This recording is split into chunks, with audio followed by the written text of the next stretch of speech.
We know that Canada has done capping and they said that we are going to take less students in 2024. But we do not know that all the study permits that have been approved so far, on their basis, the new target that Canada has set cannot be completed anywhere. I repeat, listen carefully, the target that Canada had reduced by 28%, that is also not being completed. So it is a very shocking and surprising thing in itself. So in this video, I will tell you how many visas have been approved so far. In the coming days, how many visas can be approved in Canada? Watch the video till the end. Before that, you must subscribe to our YouTube channel because you get to see such informative videos on it. When Canada announced capping in January 2024, they said that this time we will only give 90,000 visas, which is 28% less as compared to 2023, when more than 4,000 visas were approved. So 28% less visa were talked about.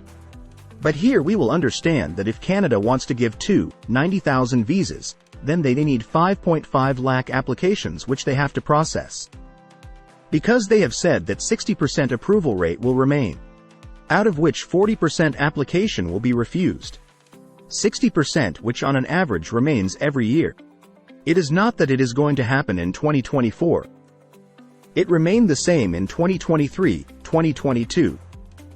On an average, the approval rate of the whole of Canada remains 60% from every place. So if we talk about 60%, then the amount of 90,000 will be completed if 5.5 lakh files are processed in the embassy, then 5.5 lakh files will go. So many applications are not being completed. Very few students, especially those who are from the main countries like India or China, are applying. But here I would like to clear one thing that many students are afraid that if 60% approval is done, most of India's visa will be refused. No. Listen carefully to what I am going to say. At this time, most of the countries in Canada are applying from African countries, two of which are Ghana and Nigeria. Let me give you an example. Ghana has an approval rate of 32% and Nigeria has an approval rate of 16%. So 16% is a very low approval rate. In Canada, students do not only apply from India, they apply from all over the world. So when the approval rate is taken out, how many percent of the visa has been approved? Then the average of all of them is taken out. For example, if Nigeria has a 16% approval rate and India has 80%, if both are multiplied and their average is taken out, then it becomes 48% when they have said 60%. So don't worry about India. India's approval rate has always been good, which this time also the result is more than 80% and it will remain more. This is the country whose approval rate is less due to which it remains 60% overall. Now what can be the consequences of this thing? What is the meaning? I have given 4 things in this that it will have an effect on 4 things. If less applications go and less visa is less than the target of 290.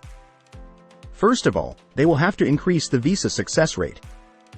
As many applications go, if there is a 60% approval rate, then the target is not full of 290,000. Then they will have to increase the approval rate, especially India, because a very good case goes from India. India comes under the SDS category, and the second problem of Canada is that it is said that students have come in large numbers there, so if few students go, then the problems can be sorted out very quickly and Canada can go back to the same stage in the same phase where it was earlier. And third, students with a weak profile, although I will not say that all of them will get a visa, but those who will take the right decision. Let's say you take a bachelor's degree after 12th, you have a visa chance, you are still coming. We have got a lot of visas, so you have a very high chance of getting a visa. If you have a weak profile after graduation, then take a master's. Your chances of getting a visa are 99%. I can tell you this for sure because we have 7 to 8 such visas which were in weak profile but they have gone to masters. So if they are from India and are in SDS category, they take admission in bachelor and master. So there can be a very high chance of weak profile. And in the last, if they less students go to Canada. So Canada can revise this target again and increase it. Because when less students go there, everything will be set, then he will have to increase that target again. So, especially those students who have a weak profile, especially those students who think that I don't know what will be the result of my visa. If the number remains low, then it will be very good for them. Share the video to the maximum. If there is any question regarding this video, then write it down below, you will get the answer.